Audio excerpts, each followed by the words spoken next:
আজ অনেক দিন পর আবার ফিরে এলাম। আর এখন ভিডিওতে ভয়েস ওভার দিচ্ছি। চারিদিকে জানো তো প্রচণ্ড হাওয়া বইছে। তোমরা হয়তো এই হাওয়ার শব্দটা শুনতেও পারছো। সকালের জলখাবার থেকেই কিন্তু আজকের ব্লগটা শুরু করে দিয়েছি।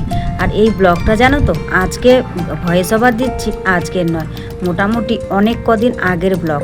আসলে এ কয়দিন ভিডিও শ্যুট করতে পারিনি আর ভিডিও এডিটও করতে পারিনি, সে কারণেই কিন্তু ব্লগ দেওয়া হয়নি। অনেক কয়দিন আগে শ্যুট করা ব্লগটা তোমাদের সঙ্গে শেয়ার করব।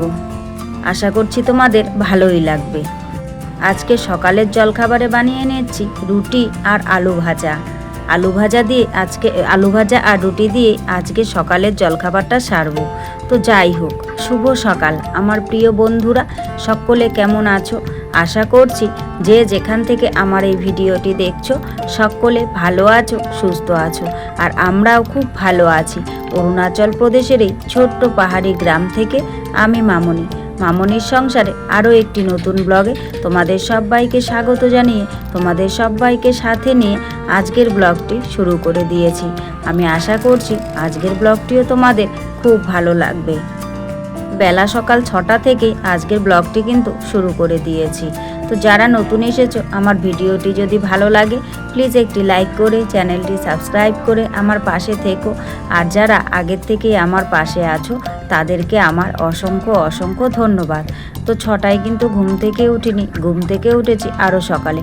ঘুম থেকে উঠে সকালের বাসি কাজকর্ম করে স্নান ধান সেরে নিয়েছি। তারপর জলখাবার থেকেই কিন্তু ব্লগটা শুরু করে দিয়েছি। তো আলু কেটে আলু ভেজে নিয়েছি আর আলু ভাজতে ভাজতে আটাটাও মেখে নিয়েছি। তারপর রুটি করে নিয়েছি। রুটি করে উনুনটা ফাঁকা পড়ে থাকবে তাই ডিম আলু সিদ্ধ বসিয়ে দিয়েছি। আর এইদিকে জানো তো জলখাবার খেয়ে কর্তামশাই মেয়ে সকলেই বেরিয়ে গেছে। এখন কিন্তু বেলা বাজে প্রায় 9টা মতন। তো তারপর ওরা বেরিয়ে যাওয়ার পর কিছু বাসন কোসন ছিল ওগুলো সব মেজেছি, টুকিটাকি কাজকর্ম করেছি, করে টোরে এখন কিন্তু এসেছে বিছানা গোছাতে। আর ওইদিকে জানো তো উনুনটা কিন্তু খালি নেই, উনুনের মধ্যে ডিম আলু সেদ্ধ হচ্ছে। আর এদিকে আমি কাজগুলো করে নিচ্ছি। আসলে ডিম আলু সেদ্ধ হতে অনেকটাই সময় লাগে, আর যেহেতু হিটারে ধীরে ধীরে গরম হয় তাই কিন্তু সময়টা আরও বেশি লাগে। তাই আমি এই দিকের কাজকর্মগুলো সেরে নিচ্ছি। আর বিছানাটা দেখেছো, এই ম্যাট্রেসটা নড়াচড়া করে বলে চাদরটা আর ঠিকঠাক থাকে না। বিছানায় উঠলে পরে চাদরটা গুটিয়ে যায়। আর এভাবে সুন্দর করে তাই কিন্তু আমি ভাঁজ করে রেখে দিলাম। আর বাদ বাকি সব বালিশ টালিশগুলো যেখানে রাখি সেখানে এড়িয়ে রেখে দিলাম।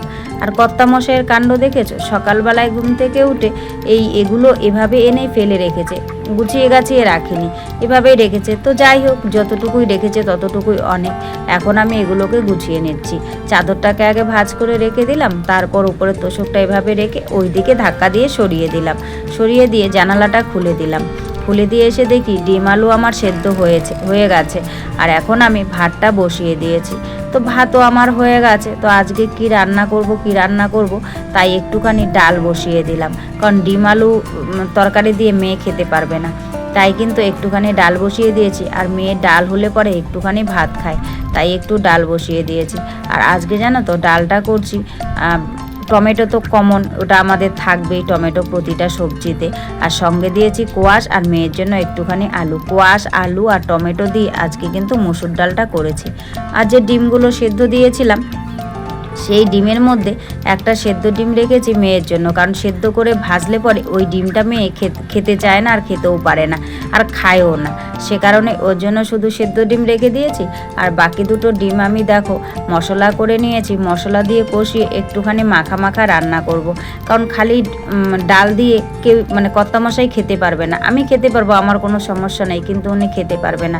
আর এমনিতেও ডিম আমলেট করে দিলে বেশ ভালোবাসে না। সে কারণে ভাবলাম যে না, দুটো ডিম যখন নিয়েছি তো দুটো ডিমের একটুখানি কারি মতো করে দিই। তো কারি এটা হবে না, একটুখানি মাখা রাখবো। আর ঝোলটা জানো তো একটু বেশি করে দিয়েছি, কারণ এটা যতটা জাল হবে ততটাই টেস্ট হবে।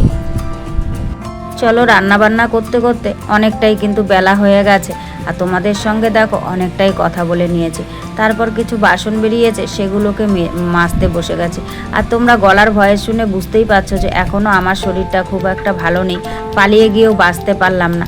আসলে কি বলো তো, খুব অসুস্থ ছিলাম, যার কারণে এই কয়েকদিন ধরে ভিডিও তোমাদের সঙ্গে শেয়ার করতে পারিনি। আসলে কাজকর্ম করার মতন পরিস্থিতি ছিল না। এখানে তেমন একটা হাসপাতাল কাছে পিঠে নেই বলে বাড়িতেই ছিলাম। যদি সেরকম কাছে পিঠে হাসপাতাল থাকতো তাহলে হয়তো তোমরা আমাকে হসপিটালের বেডে দেখতে পারতে। এতটাই আমি অসুস্থ ছিলাম, সে কারণেই কিন্তু তোমাদের সঙ্গে কোনো রকম কোনো ভিডিও আমি শেয়ার করতে পারিনি। আসলে শেয়ার করতে গেলে তো ভিডিও শ্যুট করতে হবে, এডিট করতে হবে, তারপর তোমাদের সঙ্গে শেয়ার করতে হবে, সেরকম পরিস্থিতি আমার ছিল না। তাই কিন্তু তোমাদের সঙ্গে আমি কোনো ভিডিও দিতে পারিনি তোমাদেরকে, তার জন্য সবার কাছে ক্ষমা চেয়ে নিচ্ছি। আর কি বলো তো বন্ধুরা, এরকম অসুস্থ হব ভাবতে পারিনি। এখনও কিন্তু পুরোপুরি আমি সুস্থ নই। এখনও দেখো কথা বলতে গিয়ে গলা ব্যথা করছে, জানি না কেন। প্রচণ্ড হারে জ্বর ছিল, তারপর জ্বর, সর্দি, কাশি, মাথা ব্যথা, সঙ্গে গলার ব্যথা। আর বিশেষ করে গলা ব্যথাটা এতটাই বেড়েছিল, আমি তো একদিন সারাদিন একদমই কথা বলতে পারিনি, শুধুমাত্র ইশারায় কথা বলেছি। তো যাই হোক, তোমাদের আশীর্বাদে, ভগবানের আশীর্বাদে এখন একটু সুস্থ হয়েছি, তাই আজকের থেকে কিন্তু ব্লগ দেওয়া শুরু করেছি। তো আশা করছি তোমরা আমার পাশে থাকবে, আগের মতোই তোমরা আমাকে ভালোবাসা দেবে, আর এভাবেই ভালোবাসা দিয়ে আমার পাশে থাকবে। আসলে কি বলো তো, মানুষের জীবনে ওঠাপড়া তো লেগেই থাকে, টানাপোড়ন লেগেই থাকে। তার মাঝখানে হচ্ছে ভালো মন্দ নিয়েই সংসার করতে হয়। হ্যাঁ, সেই কারণেই কি বলবো, আর অসুস্থ নিজের হাতে থাকে না, কখন কে কীভাবে অসুস্থ হয়ে যায় কেউ বলতে পারে না। তো তাই অসুস্থ হওয়ার কারণেই কিন্তু তোমাদের সঙ্গে আমি কোনো ভিডিও শ্যুট করতে পারিনি। তো যাই হোক, রান্নাবান্না সব কমপ্লিট করে নিয়েছি। এবার হচ্ছে যে কাপড়গুলো ছিল সেগুলোকে কেচে দিয়েছি। আর এই ভিডিওটা যেদিন শ্যুট করেছি জানো তো, সেদিন থেকেই আমার শরীরটা খুব খারাপ করছিল। তবুও আমি কোনো রকমে ভিডিওটা শ্যুট করেছি। শ্যুট করার পর আর ভিডিওটা এডিট করতে পারিনি। সেদিন রাত থেকেই কিন্তু আমার প্রচণ্ড জ্বর, আর সেদিন রাত থেকে এত হারে জ্বর উঠেছিল যে পরের দিন 2 দিন 3 দিন পর্যন্ত প্রচণ্ড জ্বর ছিল, ওষুধ খেয়েও সারছিল না। আর সে কারণেই কিন্তু এই ভিডিওটা দিতে অনেকটাই দেরি হয়ে গেছে, তার জন্য আমি সবার কাছে ক্ষমা প্রার্থী। তো যাই হোক, এখন ঘরগুলোকে ঝাড় দিয়ে পরিষ্কার করে নিচ্ছি। ঘরগুলো কিন্তু আগেও একবার পরিষ্কার করেছি, তারপরেও দেখো কত হারে নোংরা বেরোচ্ছে। আসলে কি বলতো, সব কাজকর্ম সারার পর কিন্তু এরকম নোংরা বেরিয়েই থাকে। আসলে কাজকর্মের শেষে পারাপারি হয়ে যায়, আর এখন যখন পরিষ্কার করব না, তারপর আর কিন্তু তেমন একটা নোংরা থাকবে না, জানো তো। তো যাই হোক, ঘরগুলো ভালো করে ঝাঁটফাট দিয়ে নিয়েছি। এখন বারান্দাটা সুন্দর করে ঝাঁটফাট দিয়ে নিয়ে তারপর ঘরটাকে কিন্তু মুছে নেব। আর ওই দিকটায় দেখো, এই জায়গাটা পরিষ্কার হওয়ার পর দেখতে কত ভালো লাগছে। আর বাকি জায়গাটা ভাবছি পরিষ্কার করব, কিন্তু আজকের ভিডিওটা শ্যুট করার পর থেকে আমার শরীরটা এতটাই অসুস্থ হয়ে গেছে যে পরিষ্কার করা তো দূরের কথা, নিজের পায়ে উঠে দাঁড়াতেও পারছিলাম না। সে কারণেই দেখি, জানি না কবে পরিষ্কার করব, তবে করব, জানো তো। কারণ এভাবে পরিষ্কার পরিচ্ছন্ন রাখলে পরে না নিজেকেও বেশ ভালো লাগে, আর চারিদিকটা পরিষ্কার পরিচ্ছন্ন থাকলে বেশ ভালো লাগে, সাপকোপের ভয় থাকে না, বিশেষ করে বর্ষার দিন, সে কারণে। তো যাই হোক, ঘরদোরগুলো সুন্দর করে ঝাঁটফাট দিয়ে নিয়েছি, ঘরটাকে মুছেও নিয়েছি। সেটা আর তোমাদের সঙ্গে শেয়ার করলাম না, জানো তো। তো এখন ভাবছি, যেহেতু সবগুলো কাজ করে নিয়েছি, বেকার আর উঠোনটাকে কেন ফেলে রাখবো। এই উঠোনটাকেও সুন্দর করে একটুখানি ঝাড় দিয়ে নিই, তাহলে বেশ পরিপূর্ণ হয়ে যাবে, জানো তো। আর যে কোনো কাজ পরিপূর্ণ করে করলে পরে বেশ ভালো লাগে। যতক্ষণ না পরিপূর্ণ করা যায় ততক্ষণ কেন জানি না ভালো লাগে না। তাই কিন্তু এই জায়গাটাও ঝাড় দিয়ে নিলাম। ভেবেছিলাম ঝাড় দেবো না, কারণ বললাম না, শরীরটা কেমন ম্যাটম্যাট করছিল দিন থেকেই, আর কোমরটাও ব্যথা করছিল।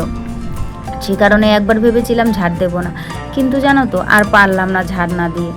তো যাই হোক, সম্পূর্ণ জায়গাটা ঝাড়পাট দিয়ে পরিপূর্ণ কাজ করে নিলাম, তারপর গিয়ে স্নান ধান সারবো। তো যাই হোক বন্ধুরা, সব মিলিয়ে আজকের ব্লগটা তোমাদের কেমন লেগেছে অবশ্যই কিন্তু তোমরা কমেন্ট করে জানাতে ভুলো না।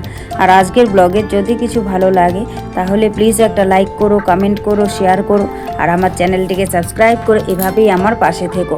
সকলে ভালো থেকো, সুস্থ থেকো, তোমাদের পরিবারে সকলকে নিয়ে ভালো থেকো। তোমাদের সঙ্গে দেখা হচ্ছে পরবর্তী কোনো ভিডিওতে নতুন কোনো ব্লগের সাথে। ততক্ষণের জন্য সবাইকে টাটা এবং গুড নাইট। কারণ আর এরপরে আর ভিডিও শ্যুট হবে না, সে কারণে টাটা।